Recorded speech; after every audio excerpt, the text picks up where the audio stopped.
పక్షికింత ధాన్యం, పశువుకింత గ్రాసం, మనిషికింత సాయం. ఇంతకన్నా మించిన పూజ ఏ మతం చెప్తుందమ్మా? Life, one dream,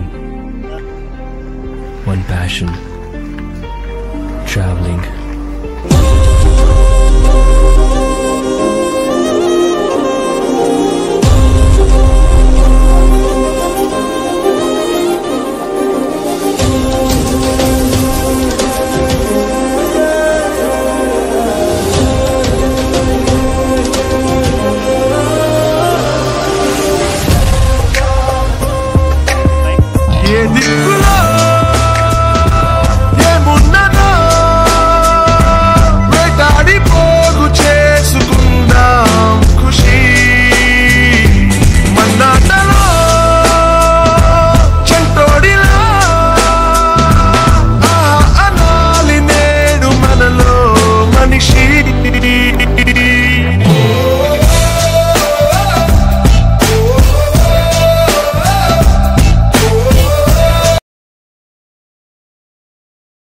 అంటే ఎవరంటే మనకి సంబంధం లేని వ్యక్తులకి, మనకి లాభం లేని పనికి ఎవరైతే ముందుకెళ్ళి సాయం చేస్తారో వాడే దేవుడు అంటే.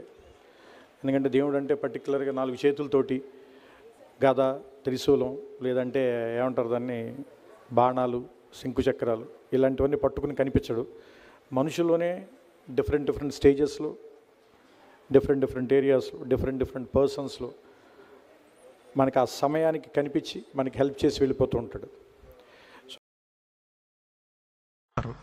మనకి దగ్గర డబ్బులు ఉన్నప్పుడు చారిటీ చేయటం లేదా ఇంకోళ్ళకి సాయం చేయటానికి మనకి ధైర్యం ఉంటుంది, రేపేది కాదనే ఒక నమ్మకం ఉంటుంది.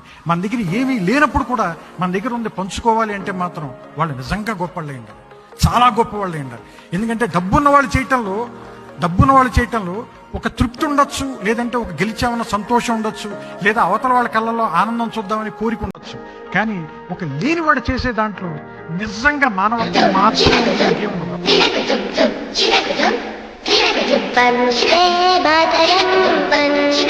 మాతరం.